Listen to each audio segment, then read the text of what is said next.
سلام بچه ها، خیلی خوش اومدین به یه ویدیوی دیگه به کانال یوتیوب خودتون. امروز قراره با هم دیگه طراحی یقه ها رو یاد بگیریم.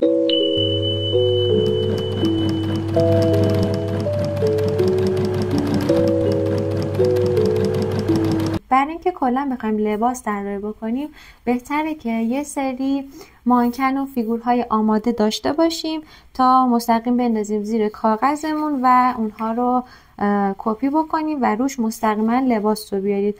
من برای کار خودم چون که خیلی تصویرسازی و طراحی انجام میدم تمپلت های مختلف رو پرینت گرفتم توی پوز های مختلف و اندام های مختلف تا هم برای طراحی و هم برای تصویرسازی کارم سرعتش بیشتر بشه. ببینید یه سری فیگورها و مانکن اگزاجره داریم، مثلا اینو پاهاشون خیلی بلنده و یه سری هم خیلی عادی و نرمال و خیلی کلاسیکه، مثلا این خطای راهنما هم داره. حالا اگه اول کاری توی حالا سایزهای مختلف، اینایی که من دارم A4 پرینت گرفتم و اینا رو دارم. شما هم میتونید حتما برای خودتون یه سری فیگورهای اینطوری تمپلت داشته باشید. اینا مثلا حالت کلاسیکه، فرمای قدیمی مانکنه، مانکن کتواک و حالا بخوام روش لباس طراحی بکنم. الان در حال حاضر چون این مانکنم خیلی گوشتالود و درشت بود و من میتونستم یقه رو خیلی را دست داشتم که روش طراحی بکنم، اینو انتخاب کردم و اینا رو کپی کردم اینجا و مستقیم روش لباس طراحی میکنم. شما هم اگه بخواید این کار رو انجام بدین به این صورته که کاغذ گرم پایین جوری که از زیرش مشخص باشه انتخاب میکنید، مثل کاغذهای گرم پایین پارس، و مانکنتون رو زیرش میندازید. نمیدونم مشخصه یا نه، بذارید ببینم. مانکن رو روش میندازیم و کپی میکنید به این صورت. نه میزه نور میخواد نه چیز دیگه. کتابی که بچه ها دارم از روش براتون تدریس میکنم وقتی میگم بین الملل آموزش ها، کتاب تصویرسازی مد و لباس، با اینکه اسم این کتاب تصویرسازیه ولی تماما مدل های لباس همراه اسم های تخصصی که تو خود فشن بین الملل دیگه همه به اون اسم میشناسن نوشته شده. بذارید بهتون یه قسمتی از کتاب رو نشون بدم. خب مثلا فصل 5 این که کتاب مربوط به جزئیات لباسه و کلا طراحی لباسه. از یقه ها شروع کرده و این یقه ها رو تماما که چجوری بکشید، جهت فلشاش، تماما اینا رو مشخص کرده. حالا یه قسمتی داره که کاملا یقه ها رو ردیفی نوشته همراه با اسمشون. این بچه اینا مثلا فرمای مختلف دامن و نحوه کشیدنشون هستش و شما خیلی راحت ببینید کمر یورک مثلا یا کمر دراپه همه رو، تمام جزئیات لباس، حتی جیب ها، انواع کرست، تماما اینها رو از این آموزش میدم بهتون و اون حالت اصطلاحات فشن یا کلا جزئیات لباس که باید بدونید رو تماما منبع به اصطلاح تدریس طراحی لباسی که تو کانال من آموزش میبینید از روی این کتاب هستش. خب اولین یقه گرد هستش که بیسیک ترین حالت یقه است و این یقه در این که ساده است یه نکته خیلی ریز داره. بذارید من بیشتر زوم کنم که شما بهتر ببینید. خب برای کشیدن این یقه به صورت کلی منحنی دور گردن که به صورت استوانه هست رو در نظر میگیریم. از قسمت پشت گردن که مشخص باشه یقه از دور گردن طراحی شده، یه منحنی خیلی ریز از پشت گردن و دقیقاً همین خط استوانه‌ای که وجود داره رو ما روبروش رو میکشیم. فقط پشت گردن مقداری تیره بکنید تا اون حالت طبیعی بودن یقه حفظ بشه. یقه بعدی که ما تو طراحی بعد از یقه گرد داریم و اکثرتون میشناسید یقه 7 هستش. میتونید خط مرکزی وسط جلو رو پیدا بکنید، یعنی من میام این وسط رو یه تقسیم بر 2 انجام میدم و بعد این میتونه هم خیلی تیز وصل بشه، هم میتونه یکم منحنی داشته باشه. دوباره از پشت گردن مقداری من فاصله میدم، تیره میکنم، میرسونم به خط مرکزی جلو. و برای این سمت هم سعی میکنم قرینه این کار رو انجام بدم. ممکنه مثلا اوایل کار حالت قرینه نداشته باشه یقه‌هاتون، با تمرین و تکرار این موضوع درست میشه. و اینم از یقه 7. یقه بعدی یقه خشتی هستش. ببینید بچه‌ها، تمام یقه هایی که دارم آموزش میدم ببینید یقه های خطی میگن، یعنی یقه هایی هستن که به اصطلاح روی سینه، روی بدن میخوابن و حالت پایدار نیستن. حالا وارد مبحث بقیه یقه‌ها که میشیم با انواع مختلفشون هم آشنا میشیم. الان در حال حاضر در حال طراحی یقه‌های خطی روی بدن هستیم. یقه خشتی بچه‌ها دقیقاً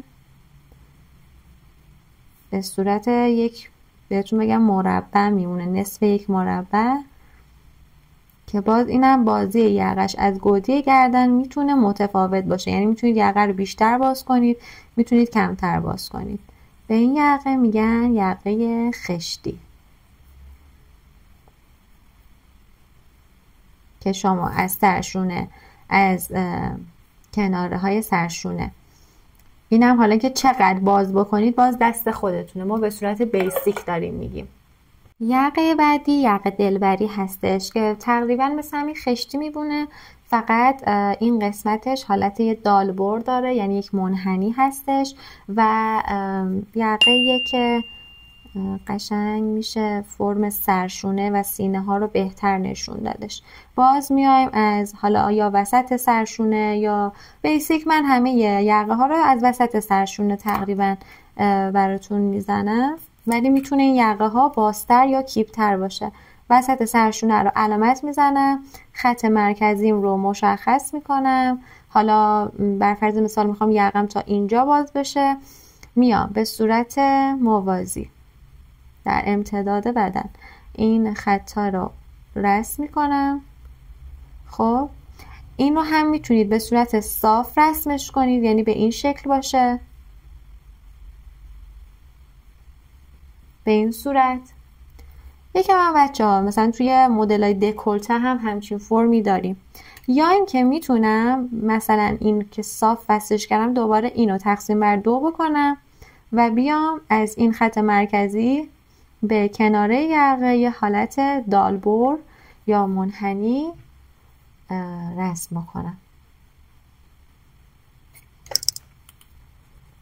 ببینید به این صورت که حالا اگه پاکش بکنم قسمت صافشو یه حالت اینطوری به من میده. پس فرقش با یقه خشتی اینه که این خیلی صافه، مثل مربع میمونه، ولی این مثل یک قلب میمونه.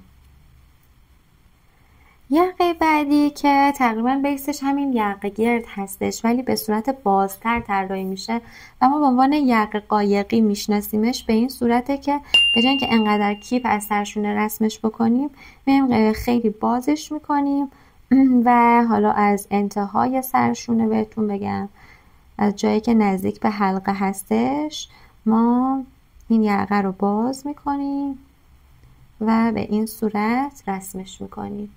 این یقه مثلا میتونه از اینجا هم رسم شه بچه‌ها، میتونید خیلی بازترش بکنید. حتی اگه ما اینجا مفصل سرشونه رو هم داشته باشیم، از به اصطلاح یعنی اگه اینجا ما یه دست داشته باشیم، خب از اینجا هم شما میتونید این یقه رو بازش بکنید. ولی باز بیسیک ترین حالتش همینیه که من کشیدم. باز این یقه ها رو به صورت خیلی گسترده تر توی لباس ها با هم دیگه کار میکنیم و حتی اینکه هر کدوم از این یقه ها چه تأثیری روی فرم بدن میذارن و اصلا برای کدوم تیپ از بدن ها مناسبه رو با هم دیگه کار میکنیم. یقه بعدی یقه نعلی شکل هست که اینا به این صورت هستش که انگار که مثلا فرمی از یقه 7 و یقه گرد باشه، به این صورت که دوباره خط مرکزی رو ما مشخص میکنیم. کلا یقه هایی که خیلی بازه رو خط مرکزیش رو مشخص کنید که راحت تر طراحی بکنید. میتونید به این صورت باشه که یکم نزدیک گردن یقه رو بکشید، یعنی مشخص بکنید، موازی با خط مرکزی بیاید پایین و درست مثل یک نعل اسب که حالت یو شکل داره، اینو متصلش بکنید به هم دیگه.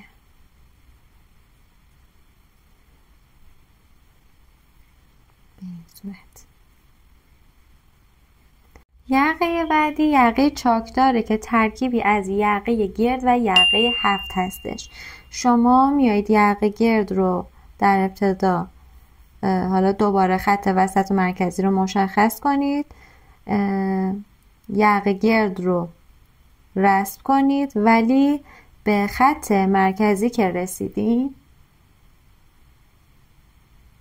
یه چند میلیمتر که مونده تموم بشه به این خط، بیاین یقه هفت رو به صورت کوچیک و یکم منحنی، تیز نه، به این حالت ببینید رسم بکنید. در واقع یقه طراحی شده ترکیبی از یقه گرد و یقه هفت هستش.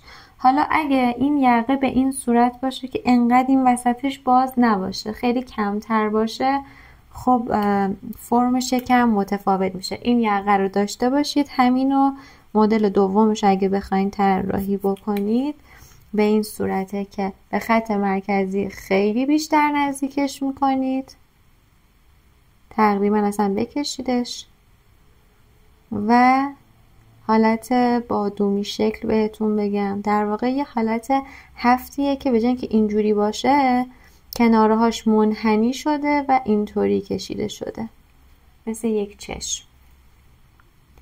به این صورت طراحی میکنیم.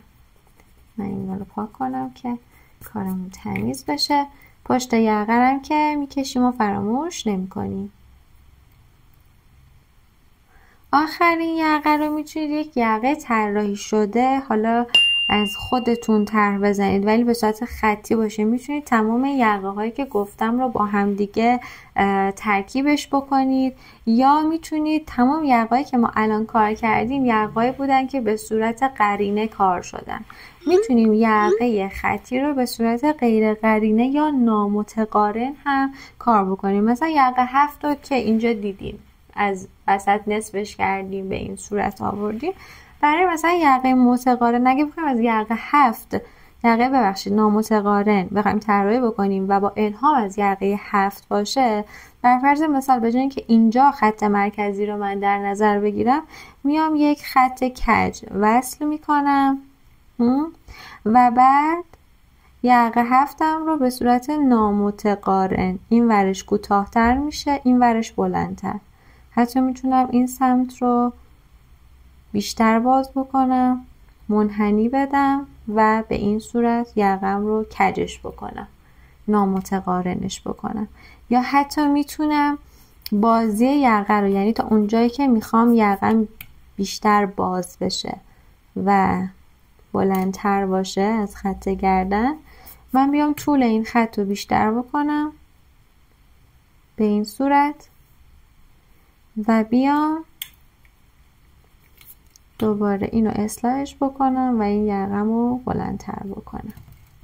حالا همین یقه رو هی میتونم تکثیرش کنم. اگه بخوام روش کار طراحی انجام بدم، به جای اینکه یه سمتش این قضیه رو داشته باشه، میتونم اینو متقارنش کنم حتی، ولی یک یقه خطی جدید به وجود بیاد.